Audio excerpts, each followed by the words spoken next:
The alchemical stone, the lapis, symbolizes something that can never be lost or dissolved, something eternal that some alchemists compared to the mystical experience of God within one's own soul. It usually takes prolonged suffering to burn away all the superfluous psychic elements concealing the stone, but some profound inner experience of the self does occur to most people at least once in a lifetime. From the psychological standpoint, a genuinely religious attitude consists of an effort to discover this unique experience and gradually to keep in tune with it. It is relevant that a stone is itself something permanent, so that the self becomes an inner partner toward whom one's attention is continually turned. Trying to give the living reality of the self a constant amount of daily attention is like trying to live simultaneously on two levels or in two different worlds. One gives one's mind, as before, to outer duties, but at the same time one remains alert for hints and signs, both in dreams and in external events, that the self uses to symbolize its intentions, the direction in which the life stream is moving. Thus, in the midst of ordinary outer life, one is suddenly caught up in an exciting inner adventure, and because it is unique for each individual, it cannot be copied or stolen. There are two main reasons why man loses contact with the regulating center of his soul. One of them is that some single instinctive drive or emotional image can carry him into a one-sidedness that makes him lose his balance. This also happens to animals. For example, a sexually excited stag will completely forget hunger and security. This one-sidedness and consequent loss of balance are much dreaded by primitives who call it loss of soul.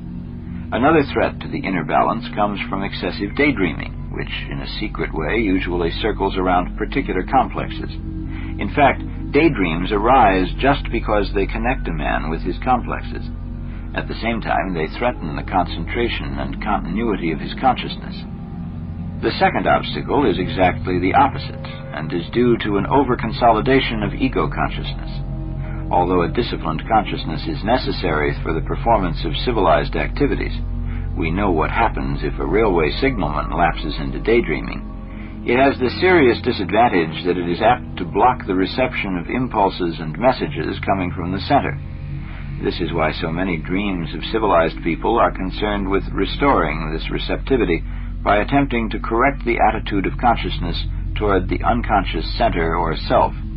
In fact, whenever a human being genuinely turns to the inner world and tries to know himself, not by ruminating about his subjective thoughts and feelings, but by following the expressions of his own objective nature, such as dreams and genuine fantasies, then sooner or later the self emerges.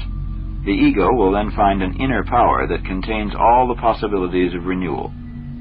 But there is a great difficulty that I have mentioned only indirectly up till now. This is that every personification of the unconscious, the shadow, the anima, the animus, and the self, has both a light and a dark aspect. We saw before that the shadow may be base or evil, an instinctive drive that one ought to overcome. It may, however, be an impulse toward growth that one should cultivate and follow. In the same way, the anima and animus have dual aspects. They can bring life-giving development and creativeness to the personality, or they can cause petrification and physical death. And even the self, the all-embracing symbol of the unconscious, has an ambivalent effect, as for instance in the Eskimo tale, when the little woman offered to save the heroine from the moon spirit, but actually turned her into a spider. The dark side of the self is the most dangerous thing of all, precisely because the self is the greatest power in the psyche. It can cause people to spin megalomaniac or other delusory fantasies that catch them up and possess them. A person in this state thinks with mounting excitement that he has grasped and solved the great cosmic riddles.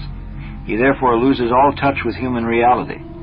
A reliable symptom of this condition is the loss of one's sense of humor and of human contacts. Thus, the emerging of the self may bring great danger to a man's conscious ego. In order to understand the symbolic indications of the unconscious, one must be careful not to get outside oneself or beside oneself, but to stay emotionally within oneself. Indeed, it is vitally important that the ego should continue to function in normal ways. Only if I remain an ordinary human being, conscious of my incompleteness, can I become receptive to the significant contents and processes of the unconscious.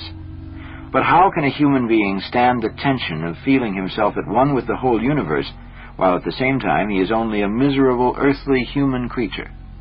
If, on the one hand, I despise myself as merely a statistical cipher, my life has no meaning and is not worth living. But if, on the other hand, I feel myself to be part of something much greater, how am I to keep my feet on the ground? It is very difficult indeed to keep these inner opposites united within oneself without toppling over into one or the other extreme.